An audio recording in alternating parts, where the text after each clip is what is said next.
You're listening to a Roddenberry podcast. Mission Log, a Roddenberry Star Trek podcast. Supplemental number 85, the one with Tim Russ.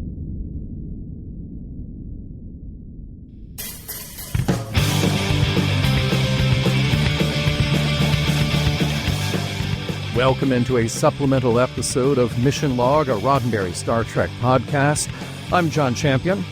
And I'm Earl Green. Each week on Mission Log, we examine an episode of Star Trek looking for the morals, meanings, and messages.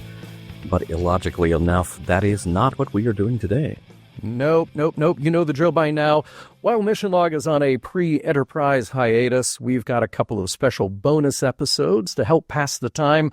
Today, we're looking back at Voyager with another Inside special guest. Tim Russ is the actor we know as Tuvok from that series, but Tim's career stretches far and wide in sci-fi and non-genre roles, as an actor, as a director, as a musician, and more. Ooh, wait, musician, you just said the magic word. Welcome to the show, Tim. Look, before we dig into your acting and directing career, Earl said music, and many people in our audience have had the chance to see your band at conventions. They've bought your CDs. I myself have been lucky enough to come see your local LA gigs many times at the Kibitz Room. Shout out to our dear friend Bonnie Gordon. Tell me, how far back does your music career go? Because I was only introduced to it through Star Trek. Is this something you've been nurturing alongside your acting work or before? Oh, this goes back a long way. I mean, I've been playing guitar and singing for 50 years. So this goes all the way back to when I was in high school, junior high school, when I started playing. So it's a very long trek. A whole bunch of different types of bands, different styles of music, different eras of music, and even now, I mean, the kind of music I'm playing now, I hadn't played in the past, really. So it's a whole different, even this particular segment is different than what I've done before, but it's been something that I've been doing for a very long time, and I'm very passionate about it. I focus particularly on playing live gigs. I have recorded, a number of CDs here and there and some tracks, and I've recorded stuff for other people as well, but I'm just not, a huge fan of sitting in the studio. I'd much rather perform live with live players. And that's kind of what I focus on doing these days, and hopefully will continue to do for some time.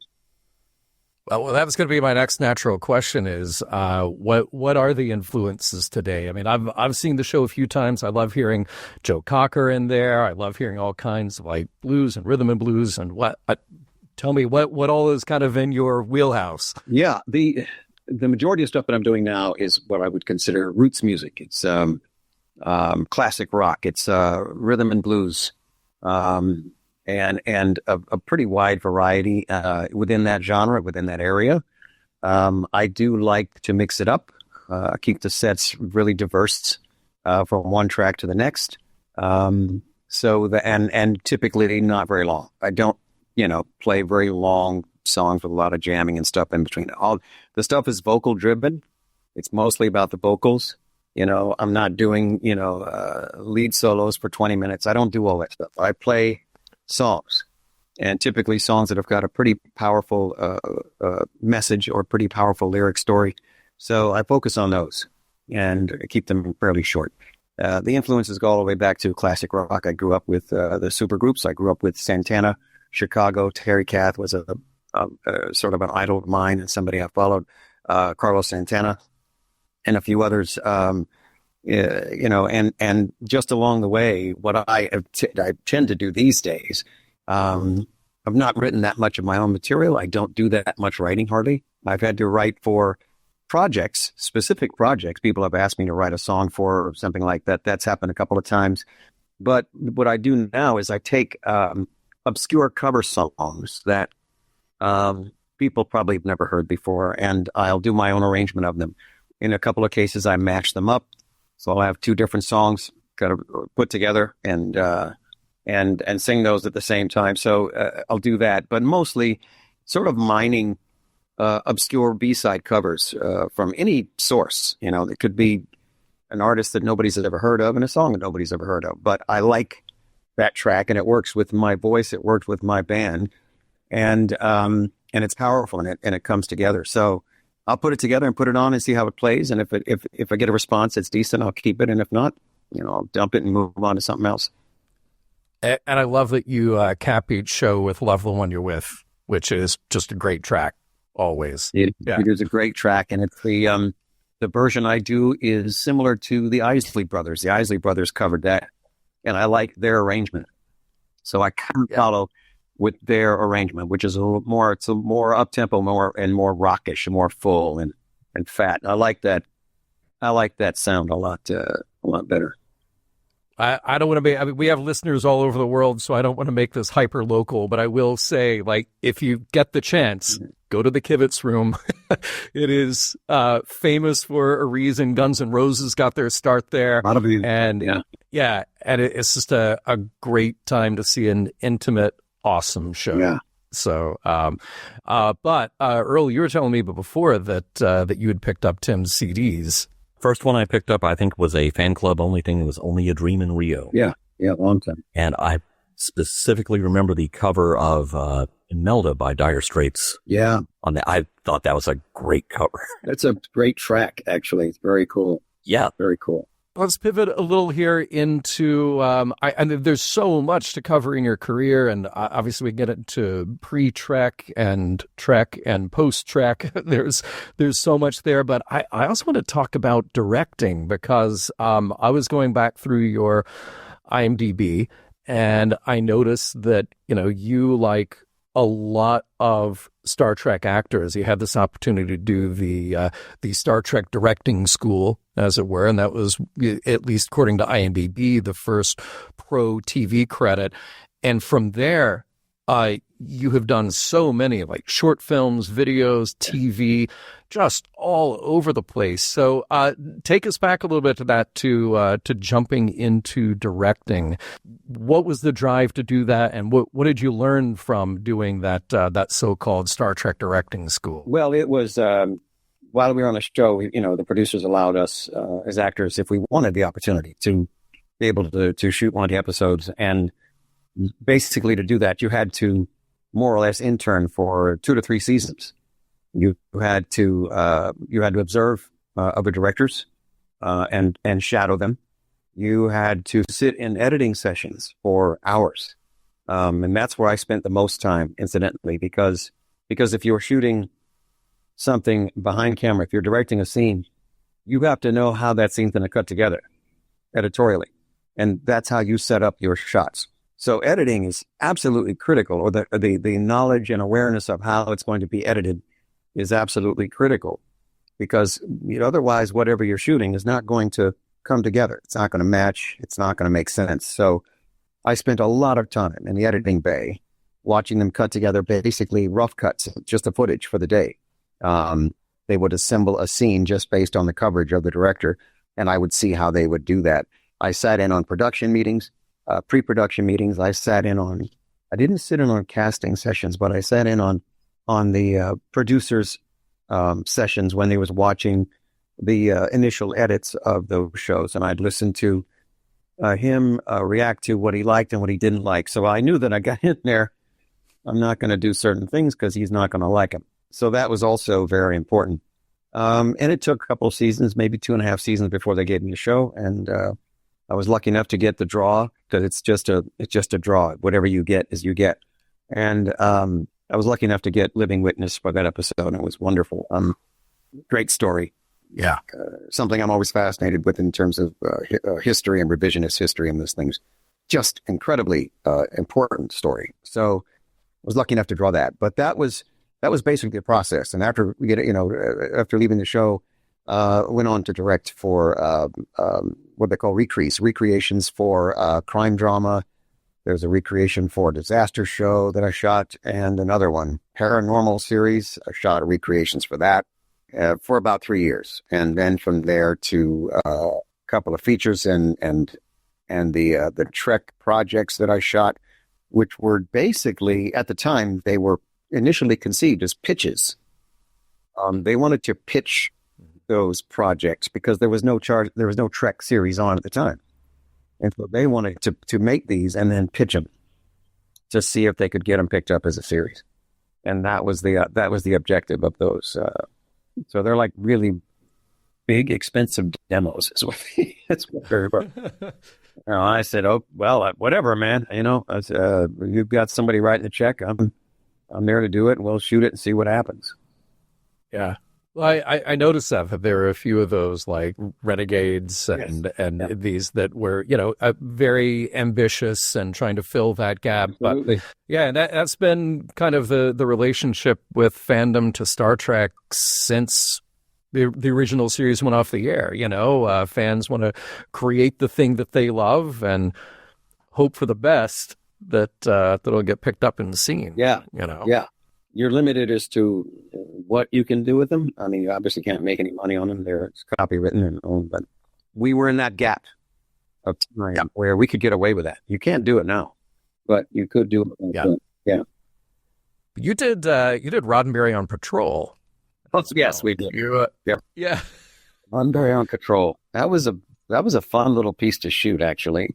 And it was great because we didn't have any constraints from any copyright issues. We could do whatever we want with it because it's the parody, it's more or less a parody. So it was a very fun and cute little piece. I was very happy to be part of that. Yeah. Did you do a little dive into Gene's biography around that? Yeah, because I was not aware that he was a motorcycle cop in L.A. I had no idea. He was a chips officer and he was writing freelance for Westerns mostly. So he had to go pitch the damn thing to the execs. They didn't understand what this was. They didn't understand Trek and what he was trying to do and what he was trying to say. And so he basically told them, well, it's a Western in space.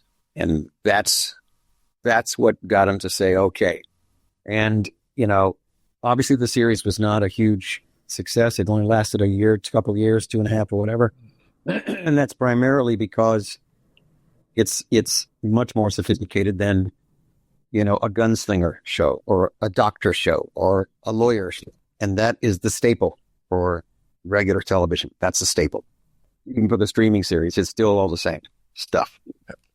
It's amazing if you go back and watch Gene's old shows pre-Star Trek, how many of these licks he was getting in as far as the messaging. Yes.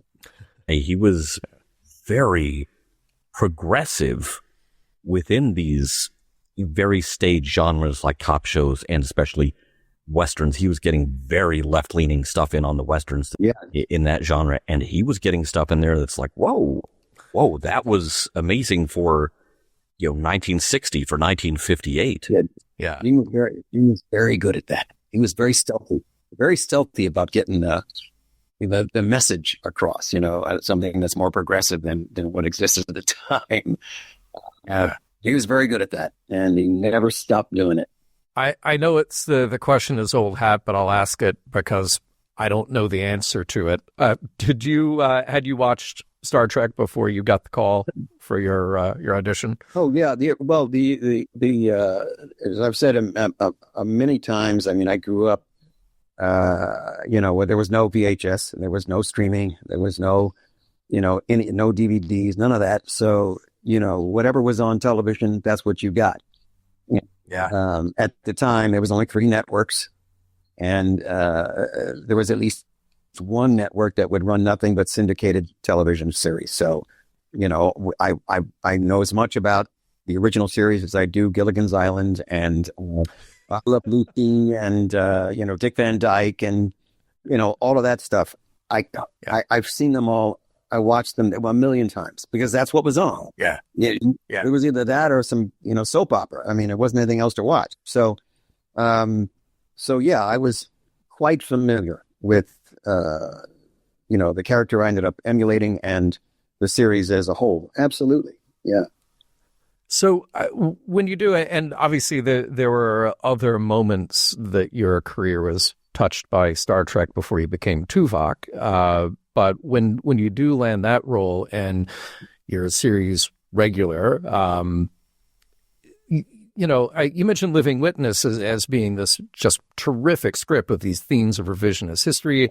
And you're talking about Roddenberry back in the 60s doing kind of, politically and socially thoughtful scripts. Was that on your mind as something that you were really a part of? Did you get these scripts coming from Voyager and go like, well, okay, this one may only be about lizard babies, but hang on, this one's about something really profound, really important. We're actually making a statement here. Yeah, I mean, ultimately, there isn't a single series of any kind that's on or has been on that doesn't have a few dogs in it. There's just there's going to be every episode is not going to be amazing. They have bottle shows. They all have bottle shows that don't cost as much as the other episodes. In network television, there's always the ratings shows, the opening, the closing of the series, the opening of that season, the closing of the season, and you have the ratings shows that are certain times they have to put on these big, for the ratings. So, and you have, once you spent all that money on episode 5, episode 6 is going to be a bottle show, and it's just not going to be that exciting or interesting or having that much money spent on it. And there's going to be episodes that, because they're cranking these things out, some of them are not going to be all that, fantastic and wonderful. It's a series, and it's one of the reasons I don't watch hardly any series television because of that. I just, I'd rather watch a film with a ending, a beginning, ending, and middle, a beginning, middle, and end arc, and then we're done with the story and we're moving on to something else, or an anthology series. Twilight Zone, Outer Limits, Black Mirror, those are anthologies. I love anthologies because those are miniature movies. There's no filler. There's no stretching this concept or story out over 5 episodes or whatever it comes out to be. There's no padding. There's no, it's a story and it's done. We're finished. As I'm watching sequels to movies, I want to see the original and I'm going to move on. Give me something different every time. I've only been doing this since I was a toddler, and I'm 70. So, if you're, 15 or 16 and you're just starting to watch whatever it is, you haven't seen everything. So everything is new. Well, it's not new to me. So I need something that's going to be interesting and different. And I don't want to, belabor the story. I'd like it to have a beginning, middle, and end, and we move on. So the series stuff, that's what you end up getting in a lot of cases. Some of the series I've watched in the recent years, it's like, man, they're padding it. They're padding it. It's a drag ass slow right up to the last, 3 minutes before they do the cliffhanger. Come on, man. I'm not buying any of that. So, not interested. And so, there's going to be some of those episodes, which are, amazing. And some of them are dogs. That's just the way it is. You're preaching to the choir here, and it's ironic that I'm here in the house of Roddenberry, and we're tracking more than 1,000 hours of Star Trek at this point, and yet I'm a very big advocate that things should end. You could just tell the story. You can just end it, and that's fine. And you could just move on to a different story. That is okay. Just fine with me. Yeah.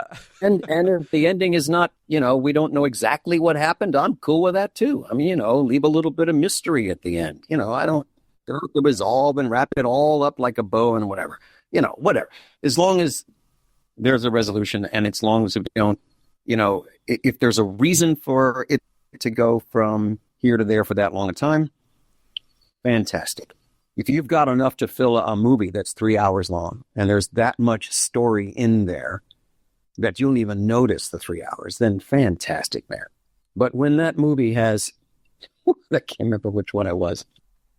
Was it the one that Spielberg took over for Kubrick when he passed away?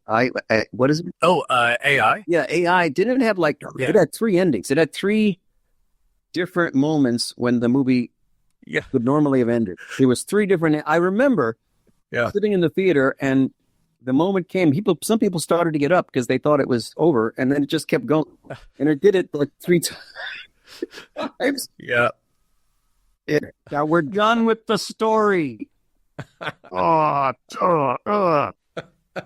Man alive. Woo! Yeah. You can get away with it once, but yeah, that was Well, I'm just wondering, much. when they're in the screening room, are they not just discussing that when I said, we should probably, it doesn't need to be that long, and here's the ending, and let's go home, and oh my God. It shouldn't be any longer than the next pee break, man. That's what I say. Right?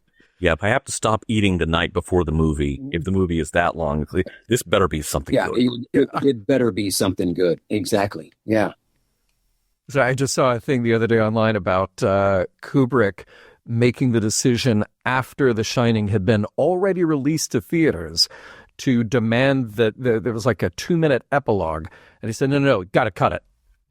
So every theater got the order to cut this epilogue because it just, A, it went on too long, and B, it sort of undermined the ending of the movie. So it was the right choice. Like, even after the fact, like, no, we can't overstay our welcome here. Yeah, 2001 is a Kubrick classic, but man, is that bloody thing slow. I mean, what was it? The moon landing took like a half an hour just for the thing to come in and land. I said, okay, dude, we get it. It's landing.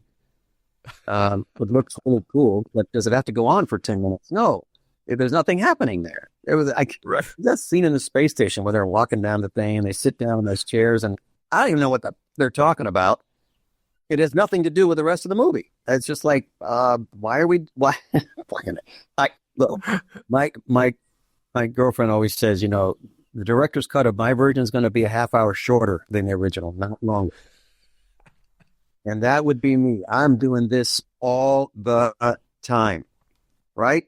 And that's across the board. That's universal, not just film and television or whatever, storytelling, but it doesn't matter what it is. Everyday life. What is the shortest path from A to bloody B? Okay? Let me cut out, if it's 4 steps, let's make it 3. If it's 3, let's make it 2. That's how I live. Every day. That's it. I like that philosophy. That ties back to what you were saying about what you picked up in that sort of directing internship, that a big part of your job, and especially with TV, is learning how to direct for the editing process. Right. And I heard this little axiom a long time ago that I thought had a lot of truth to it, that theater is an actor's medium, because once it is directed and once the actors are on stage, that's happening now live. It's the actors who are in control. Film is a director's medium. Right. So the director can really express their vision there. But TV is an editor's medium. And this relationship between director and editor is a very interesting way to look at it. You're looking at it through the eyes of an editor. Yes, you're also, in television, it was also primarily controlled by producers. The exec producer is the one that has to say so on television. So you notice, obviously, if you're watching CSI, I don't know, CSI or the Moon, wherever, they had like 5. That's too many. Oh my God. Another one that needed to end at some point. Hawaii 5-0, Montana. Yeah. If you notice, they all basically have a look and they have a style, and that style is established by the executive producer. And once that style is in place, the whole series looks just like that, all of it. So when you're directing for television as a guest director, you have to direct based on what the executive producer wants. So, for example, if we're shooting for Voyager, I know that, Rick Berman, the exec producer, does not like Dutch angle shots. If you shot a Dutch angle, man, you're going to find your ass back there reshooting it. Right. The next day. He hated this. And personally, myself, I'll use a Dutch in a minute, for a shot or for a moment that gives me that particular emotional quality I need. So that's personally my choice, but that was not for him. So for television, you have to shoot for the executive director. You have to shoot for how the series is set up.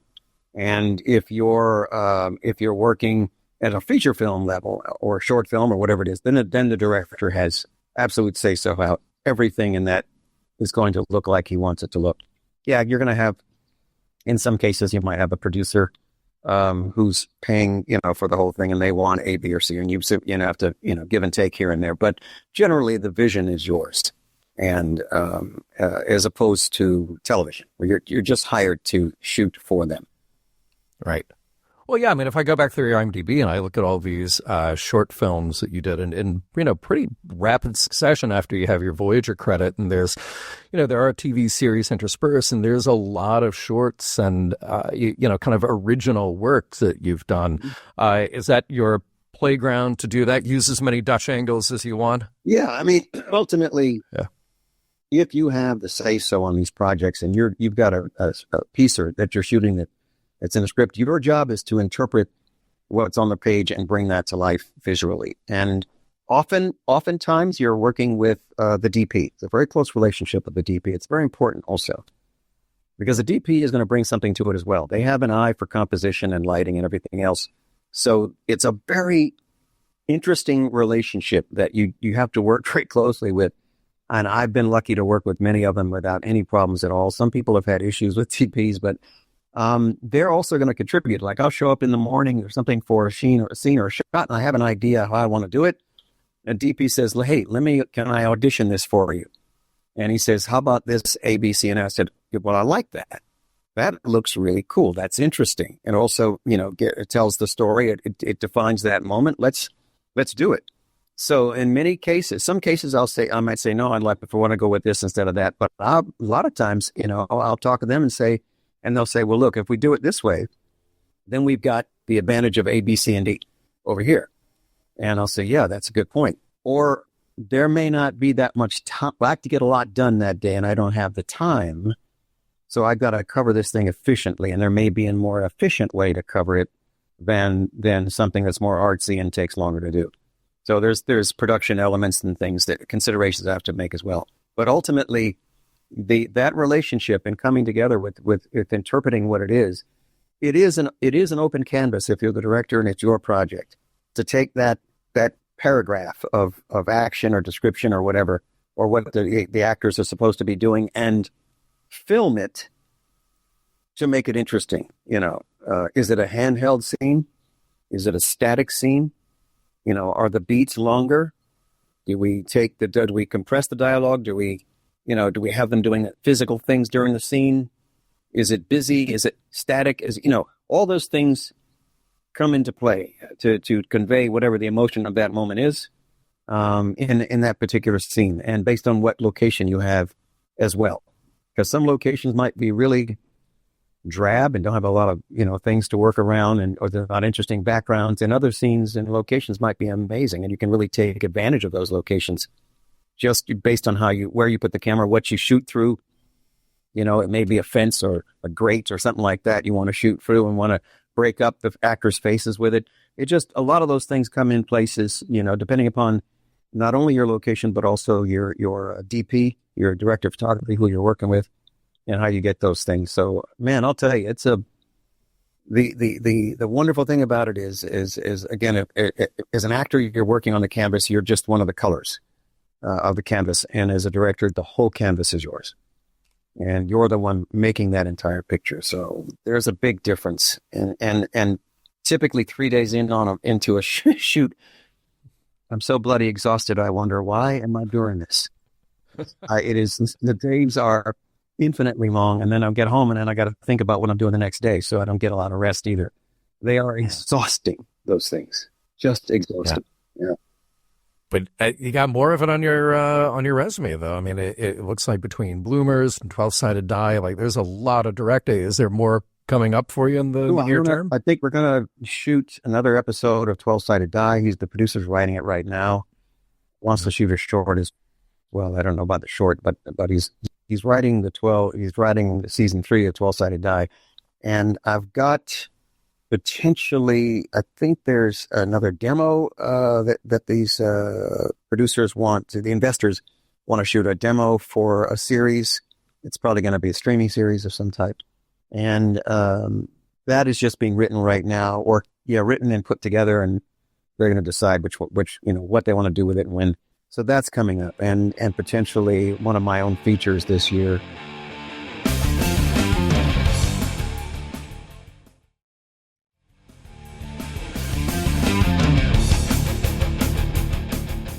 Tim, you mentioned something about your relationship with Ethan Phillips, both off screen and as these characters of Tuvok and Neelix, and saying that these were some ideas that you sort of floated over to the writers. Hey, we should have more to do here. First of all, is that the kind of thing that you as an actor like to do? You feel emboldened to do, to go to writers, producers, say, hey, we should have more of this. Yep, that's absolutely. And we all did it. I mean, everybody did it. It wasn't just me. Definitely, because they're the ones that are putting this thing together. And typically what they'll do is once you've established your character, they start writing based on what you've established as your character, how you're playing your character. They'll start to tailor the writing towards that. And that's on every show. The writers end up writing for the actors. And ultimately, I always talk about the fact that, you're watching, whether it's a big giant feature film or you're watching a TV series or whatever in the hell it is, man, it's written by someone. And if you didn't have anybody writing it, it would just be a blank screen that you're watching. You have to have the writers. Writers are everything. And the better writers you have, the better your project's going to be. They are everything. So if it's a project that I'm working on, I don't write that. Man, I hire a writer, for God's sakes. I hire somebody who has the DNA to write. So it's very, very important, as an actor on a series, to communicate with the writers, who are oftentimes also one of the producers here and there. So you go to them and say, hey, look, how about this? How about that? How about if we get a story? I didn't go with them with a specific story. I just went with them with an overall concept about it. I know Bob Picardo went to them all the time. He was in their ear constantly, to shape his character and to suggest things for his character. And God bless him. That's, because you own that character. That's you. That's your baby. You created this character on screen and you own it. So it's important that since you're carrying that character, and portraying it, and living it, that's important to be able to make sure that it gets right. It was at the very beginning. I may have had a couple of I may have called on, from the set, because if you want to change any dialogue, you had to call from the set if you wanted to change a single word of dialogue. And I do mean a single word. And there was a couple of times when I called and said, Tuvok wouldn't say, he would not say it this way. The other way makes more sense. Maybe twice during the very first season, the first 3 months. After that, never had to do it. It's excellent. Yeah. You mentioned the power and importance of writing. Mm-hmm. And I'm curious, we're at this interesting place right now where Starfleet Academy, it has been decided that Season 2 is the end of the road for that show. Strange New Worlds, Seasons 4 and 5 already in the can. So no more to be written or produced right now. What, from sort of your insider perspective, what are the types of stories you want to see a show like Star Trek tackle? Given that Gene has this legacy of social political commentary, like what are the topics we need to be hitting in the next version? Yeah. That's not loaded at all. As in terms of an episode, and it could be a 2-episode arc, because there's a lot there. There's one particular subject which we are unfortunately under siege by, which is disinformation. I would like to see a Trek episode really dealing with how a society or civilization is informed. Misinformation, disinformation, the impact on an entire society on that. It is absolutely, right now, we are living the results of misinformation and disinformation. We're in the chaos that we're in right now because one side will look at a house that's completely engulfed in flames. You can feel the heat 3 blocks down the street. And one side will say the house is on fire, and the other side will say the house is not on fire. That's literally what we have right now. Now, how do you, as a civilization or society, how do you function when you have no idea what it is you're looking at or seeing is one thing or another? Never mind AI, because that's going to be another beast we got to deal with. Because that can generate things that every time you look, you have to double check to see if it's actually real. So how is reality being portrayed? How do you deal with, how do you inform a society, a citizenry, a voting public of what's real and what is not real, what is factual and what is not factual? This prior regime, they actually made the comment that alternative facts was a thing. Alternative facts. That literally was what they said. It's on camera. It's on video. You can probably look it up. Mm-hmm. Yeah. So is that like alternative gravity? You see what I mean? So that's what we're up against. And that's what I'd like to see a Trek episode or whatever story wrestle with. How do you combat that kind of thing in a free speech society? You see, if it's another country, they might say, look, as a news organization, quote unquote, you cannot misinform the public. We will pull your license. It will not be allowed. Matter of fact, you might get in trouble federally or in terms of legal issues because you are reporting inaccurate information. See, that I think is something that may or may not have to come to pass at some point. Some limit or reform of the First Amendment rights we have. Can you just go on and misinform? During the worldwide pandemic, you're telling people that it's a hoax. During the worldwide pandemic, you're telling people that vaccines are not effective. That's people's lives literally lost because they did not believe, because the wrong information, the lies and the nonsense and the conspiracies and whatever took hold. That's the episode I want to see. That's the movie. That's the whatever.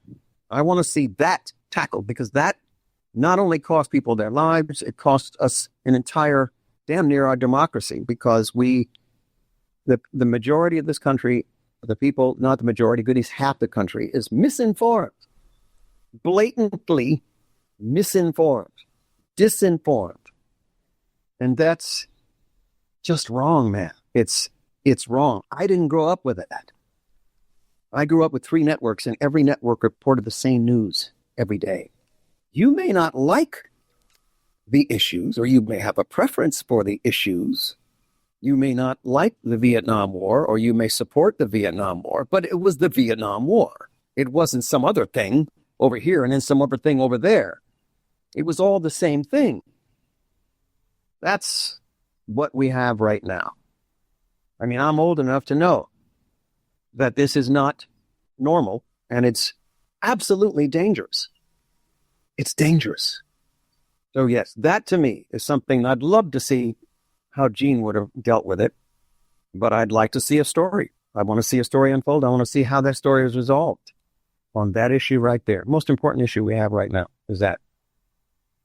Yeah, that's really the baseline of the whole pile of issues that we have right now. It is that. Yeah. Absolutely. We are where we are because of that. Yeah. Hear, and amen. And I don't know how you effectively communicate the importance of epistemology, but that's you're hitting right at it, Yeah. Not alternative facts. Actual facts. Actual reality. I mean, to just blatantly say something isn't what it actually. To say something isn't when you actually witnessed it with your own eyes and ears. I mean, that's stunning to me that it's actually recorded. It's actually on camera or you can see it happening. And one side will tell you, you're not seeing what is happening. It doesn't exist. I'm like, oh, okay. I can, that to me is remarkable. It's just absolutely remarkable. So dangerous, man. As dangerous could be. Kind of going back through the acting resume, because I am that guy who remembers obscure 70s and 80s TV. I would not be able to live with myself if I did not ask you about any memories associated with the 1988 series Highwayman. Oh, where you were co-starring as DC Montana. right. With Sam Jones of Flash Gordon fame. Yeah. Whoa. Yeah, Sam Jones. Wonderful, wonderful guy, by the way. Just so gentle, so affable, so warm, and very friendly. Just wonderful. We worked with the Australian Jocko, who's probably had no business really being on camera, doing anything on camera. He was a rugby player in Australia. He was in a commercial with a freaking battery, about an Energizer battery. And they thought, yeah, that's who we need in the series as a series regular actor. Ridiculous. I remember. Okay, wait a minute. 40 years worth of memory just bounced back about. I remember that guy now for your description. You remember. Yeah. Jumping around with a battery. Yes. He was an Australian rugby player, I'm like, Yeah. okay. I'm not sure what that has to do with the United States particularly and why anybody would care. But, as soon as his face hit critical mass on television with the commercials, they figured it was a good idea. These people, man, I swear to God, to put him into a series because of that. Not, going after an actor who's been, honing their craft for 25 years, and desperately motivated and trying to get on, get a break. No, not that actor. The one with all the talent. We're just going to grab this dude. So they put him in there. He and Sam Jones are butting heads all the time. All the time. Because Jocko's like he's irreverent. He's cursing all the time. He's belligerent. He's obnoxious. I mean, that was his character. That's who he was. And Sam Jones is like, he's very religious. He's Christian. He's very, proper. And boy, these guys just went, almost I think they came to blows one day on the set. They were so at each other all the time. And we would, and Glenn Larson, bless his heart, the late Glenn Larson. Yeah. He was just writing this stuff. Was writing it like I think we were on set one day we were in a helicopter. It was me and Sam, and we were in a helicopter. We had this scene inside a chopper. It's on the ground. It's not flying. And Glenn shows up. He comes in. He flies in a helicopter. He's got his own chopper. He flies in a chopper on the set. This is in Arizona. He runs over and gives us pages of dialogue that he's rewritten for that whole scene. We're in the middle of shooting the scene. So we got to put the dialogue on the console of the chopper in order to do it because we haven't had a chance to look at it until right then. So I just paste the stuff on the console of the chopper and just do the scene that way. But there was chaos, man. It just was absolute chaos. The whole thing was just, we're always behind the 8 ball in terms of time and trying to get it done. And it was, it was a crap series. The concept might have been interesting. I don't know, maybe, but it just didn't fly, man. It just didn't fly, unfortunately. Yeah. If I remember correctly, that was one of those things that landed right before a writer's strike. Yeah, I think it did. I think it did. I've had that happen twice, actually. I've been on a series where the writer's strike stomped in and wrecked the whole thing. Twice that's happened. Boy, and they never use the expression, if you get a role, you book a role in a series, they never say, well, that's showbiz. It doesn't work that way. It only works when everything goes in the toilet. Oh, right. Showbiz. Yeah. Yeah.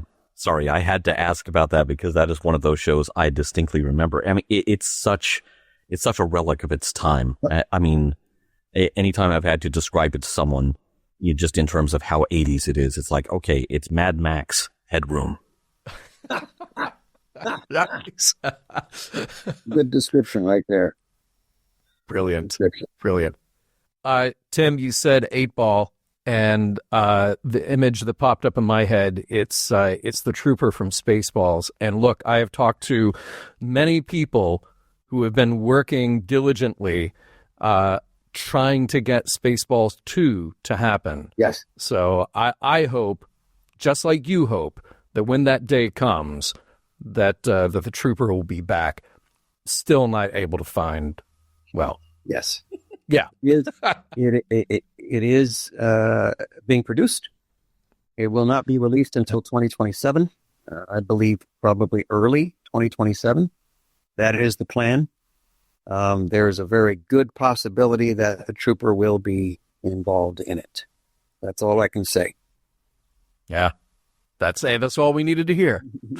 It's fine. Because we are ostensibly a Star Trek show, I do want to go back to Tuvok a little bit here, because there's something. There's something so interesting that this is a character that obviously existed for the complete run of Voyager. In every episode, if I'm not mistaken. Oh yes, absolutely. Yeah, every single one of them. And then Tuvok even comes back in Star Trek Con, the audio series, comes back in Star Trek Picard, and just absolutely a fan favorite within a fan favorite series. Right.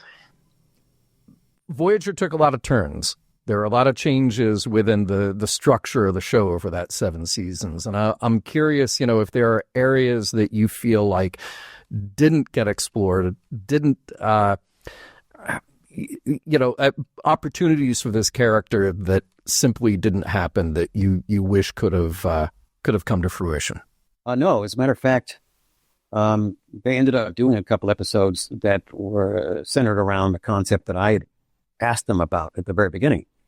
Essentially what you want to do with Tuvok's character, other than being a foil for human beings, is to put him in a situation where his logic and his nature and his logic does not work, or just it's not effective, and that he has to come up with an alternative way of getting around these things and making progress, or getting to the end of a situation, or concluding that situation, trying to solve whatever the riddle is, or to extricate himself from the situation that he's in without relying on, so the logic is not going to play. It's not going to fly. How does he react? What does he do? There's an alternative. And I liked the fact that they gave me a few episodes dealing with that. One was a relationship in Gravity. The other one was with Rise and Ethan Phillips' character. We go to blows almost in that episode, where I have to see his point of view. I have to understand, what's happening. And there was maybe one other in there that we did where that was challenged. Innocence, it was challenged, because we have to see how, he might relate to his own children. That's a very unusual situation for him to be in terms of being a Starfleet officer on the starship.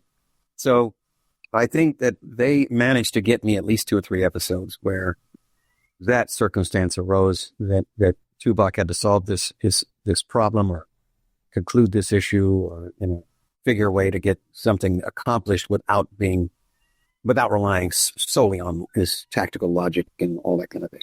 So yeah. By the way, that in Innocence, that Tuvok raising the finger of discipline, that has become a meme now. That is all over the place. Yes. Where would we be without memes in general? I know. That's our whole life now. Everything's just going to be a meme all the way. They've taken a lot of pieces off that show and done that. Yeah.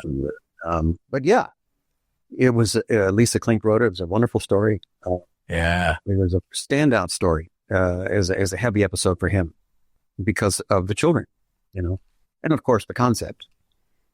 Classic Star Trek is that you assume that these children are being mistreated, and you are completely wrong. It's completely the opposite of what you thought it was. Classic Trek. Yeah.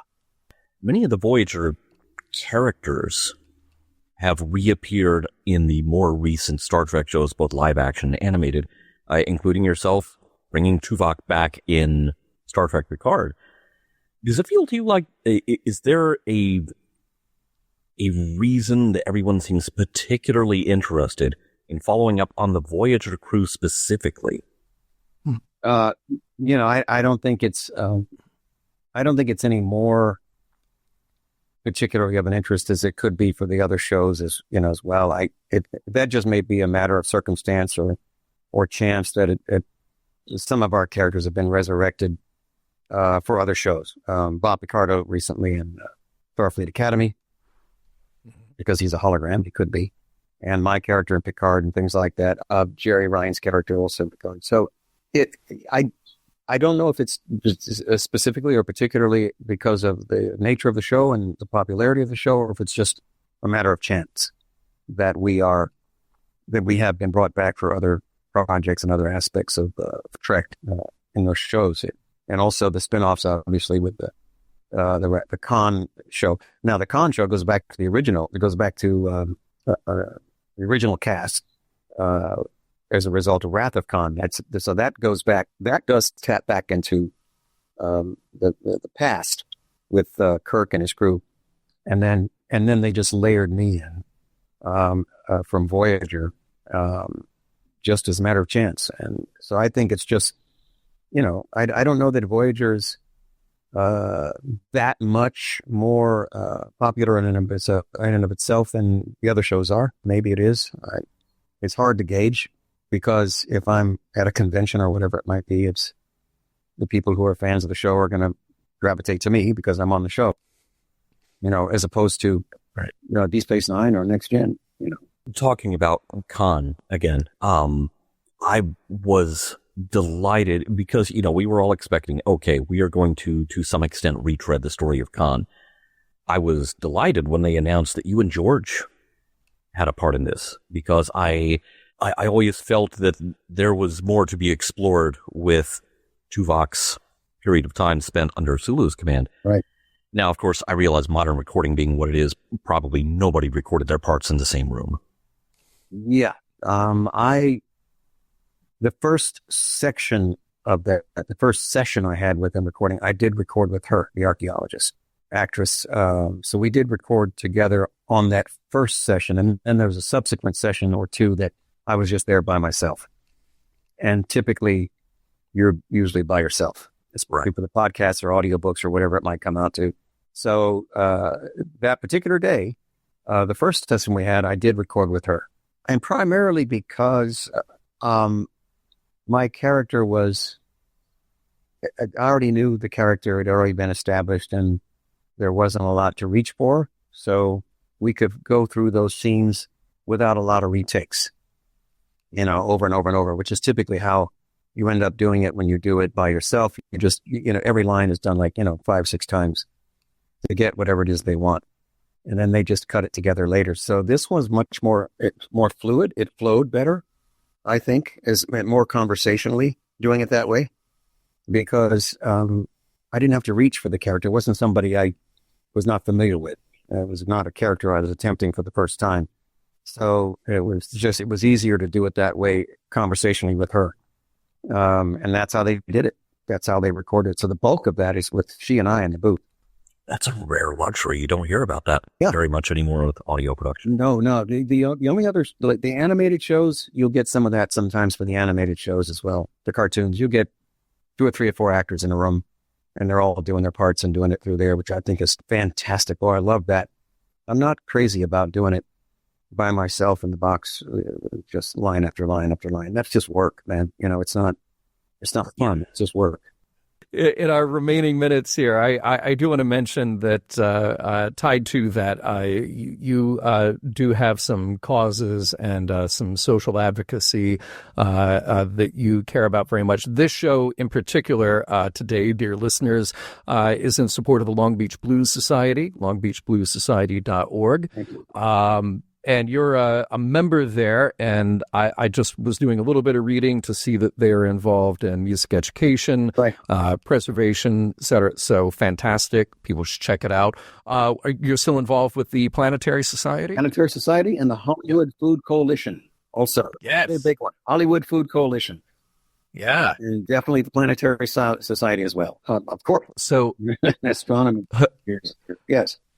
Unfortunately, this episode will air after Trek Talks, but everybody who was not able to join us, you can go back and watch the stream at trektalks.net, and you can always go to givebutter.com/trektalks and donate there after the fact. Every dollar counts. Hollywood Food Coalition has been serving a hot meal every single day, 365 days a year for the last 40 years. And look, here's another shout out locally. If you're here, come volunteer with us. It's great. Do some good. Yeah, absolutely. And thank you all that are listening for your support in these charities. Appreciate it very much. Thank you. Tim, where can people find you if they're looking for you? On my website, timrusswebpage.com. timrusswebpage.com. My band has their own website. The Facebook page has Tim Russ Crew has their own Facebook page, and I've got my own Facebook page as well, and also on Instagram under TR Vulcan. Well, just type my name and it'll come up. And so it's Instagram, Facebook, Twitter, and my webpage. The webpage keeps track of all my appearances, conventions, and band gigs and things like that. So, Tim, keep on living long and prospering, okay? You as well, guys. Have a good one. All right. Thank you very much for having me. I appreciate it very much.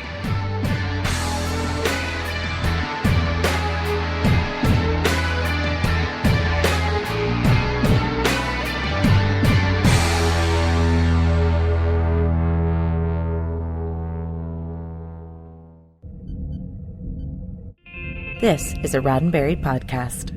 For more great podcasts, visit podcast.roddenberry.com.